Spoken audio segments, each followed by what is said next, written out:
Terima kasih sudah memilih video ini. Kali ini saya akan sharing bagaimana caranya merepair kunci pintu. Ini kunci pintu Honda Jazz. Ini sebelah kanan stuck, ke kanan diputar, ke kiri diputar tidak bisa. Ini cuman tegak saja. Walaupun menggunakan kunci keduanya ini sama, tidak bisa diputar ke kanan dan ke kiri, yang artinya memang di housingnya stuck.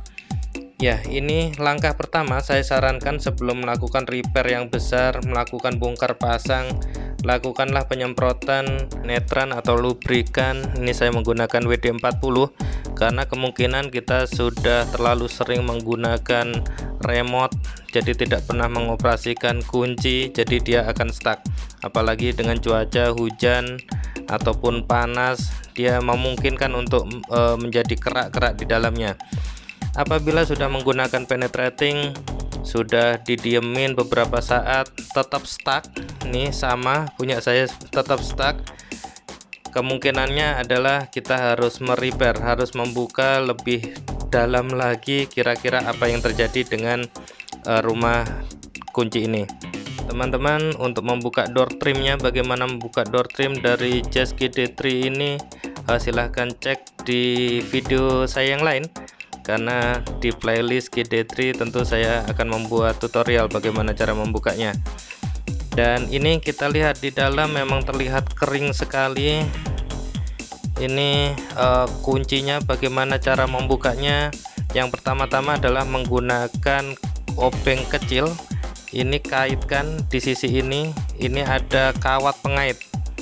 Untuk lebih jelasnya, ini sangat repot. Ini udah terlihat setelah dikait dan diungkit akan terlihat kawat ini. Lalu gunakanlah obeng yang lebih besar untuk menariknya ke bawah. Ini agak sulit ya, ini udah terlepas. Tanpa membuka kawat tersebut, kita tidak akan bisa membuka housing pintunya. Ya, ini kawatnya sudah terlepas. Saya mengungkitnya adalah dari obeng dari sisi luar sini, sangat bisa dijangkau. Jadi tinggal masukkan posisinya dan ungkitlah seperti ini. Housing kunci pintu, nama teknisnya adalah cylinder door lock. Unitnya seperti apa nanti kita bongkar lebih lanjut. Ya, langkah berikutnya adalah kita membuka pengait kawat untuk automatic door locknya. Jadi memang dia kalau kita putar, ini kawatnya inilah yang menyalurkan sensor ke sensor pembuka pintunya. Ini kawatnya kita lepaskan, caranya seperti pada video ini. Ya, selanjutnya adalah kita buka baut, dua baut. Ini tinggal yang di atas menggunakan obeng plus. Jadi kalau teman-teman untuk membongkar silinder door lock ini tidak perlu membuka baut-baut yang kelihatan, cukup dua baut, ini yang di atas dan satu lagi di sisi bawah yang tadi ketutupan sama batang di depan kamera ini. Setelah itu sudah bisa silinder door lock ini sudah bisa keluar. Tapi dua baut tersebut walaupun sudah kita lepas, tidak akan bisa melepas silinder door lock ini kalau kawat yang tadi, kawat pengait tidak kita lepaskan. Jadi kawat pengait itulah pengunci terakhirnya.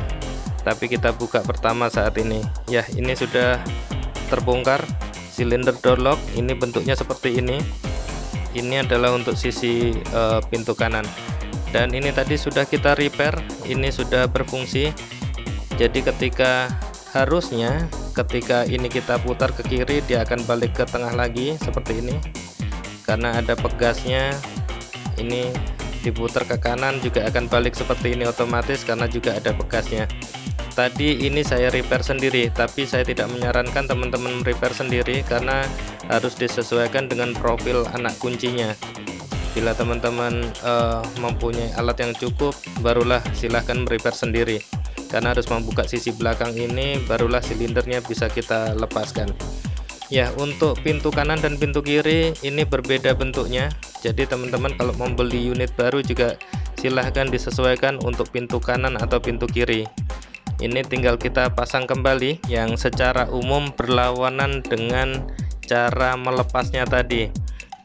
Yang perlu teman-teman perhatikan adalah posisinya. Ya, ini posisinya untuk dua baut bawah dan atas sudah tepat posisinya seperti ini. Untuk yang kanan tinggal teman-teman kuncikan bautnya, dan pada sisi penguatan ini hati-hati karena posisinya kalaupun miring nanti rusak dol bautnya. Jadi teman-teman di rasa-rasa juga, kalau ketika terlalu keras berarti dratnya tidak tepat, silahkan diulangi atau diposisikan bautnya yang tepat. Ketika baut sudah terpasang, barulah kita pasang ulang klipnya. Ini kawat klipnya ini posisinya memasangnya dari bawah seperti ini. Ini juga memegang kamera sambil memasang kawat, ini juga tantangan tersendiri untuk membuat video ini. Namun setidaknya dari gambaran video ini teman-teman bisa melihat atau ketika melakukan repair sendiri posisinya adalah seperti ini. Oke, ini sudah terpasang, lalu kita tancapin lagi untuk kawat pengait ke sentral door locknya, dan jangan lupa juga dikaitkan klip plastiknya. Ini sudah terpasang seperti ini, seperti seharusnya. Ini kita coba, ini sudah ada respon untuk mengunci dan membuka pintu. Lalu mari kita coba. Ketika melakukan repair ini jangan lupa anak kunci selalu disaku, jangan sampai dia tertinggal di dalam dan mobil tertutup tiba-tiba. Ya, ini sudah kita coba, sudah ada respon untuk mengunci dan membukanya ke kanan dan ke kiri, sudah balik juga. Ini sudah ada respon, sudah lancar, udah mantap, udah bisa ini terkunci. Ya, tidak bisa dibuka pintunya. Lalu kita coba ketika dibuka ke kiri sudah terbuka. Ya teman-teman, itulah cara membukanya, membuka silinder door lock. Yang selanjutnya tentu saja kita harus mengembalikan door trimnya, mengembalikan posisi door trim atau memasang kembali door trim. Langkahnya adalah berbalikan seperti ketika kita melepaskan. Yang perlu kita perhatikan di sini adalah jangan sampai kabel-kabel terjepit ataupun klip-klip jadi patah. Ini posisinya dari atas harus kita kaitkan dulu, dan kita lewatkan si tombol knob untuk membuka dan menutup pintu ini. Ketika posisi sudah tepat, barulah kita tekan agar klip-klipnya mengunci.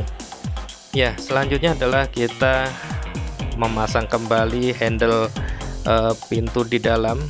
Ini jangan lupa kaitnya, posisinya jangan sampai terlepas karena memang ada klip seperti juga klip kawat yang tadi. Setelah terpasang, terkunci sempurna klipnya, barulah kita bautkan. Ya teman-teman, bila ada teman-teman yang ingin diskusi tentang Jazz GD3 ini juga silahkan ketik di komen. Semoga saja juga nanti berkesempatan saya membuatkan video-video tentang Jazz GD3 ini. Menguatkan baut-baut pada door trim, yang perlu teman-teman perhatikan adalah kekuatan pembautannya. Jangan sampai dipaksa, terlalu dipaksa, karena base-nya adalah plastik. Ya, ini untuk tombol-tombol power window tinggal dicolokin saja. Lalu jangan lupa untuk dites sebelum ditutup penuh-penuh.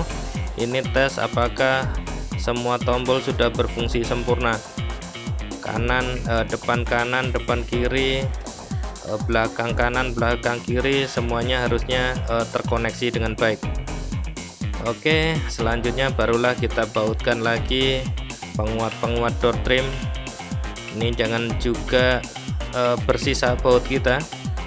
Untuk door trim ini ada 3 baut untuk sisi handle di sini. Ini 2 sudah terpasang, barulah kita kuatkan, dan satu lagi untuk di sisi ini juga harus kita bautkan. Memperbaiki sendiri kendaraan kita selain lebih puas juga lebih terjamin kualitasnya, karena kita pastikan kita tidak ingin mobil kita sendiri kekurangan baut dan tidak ada yang patah-patah seperti kalau di tukang-tukang yang sembarangan. Oke, ini kita pasangkan kembali untuk handle-nya.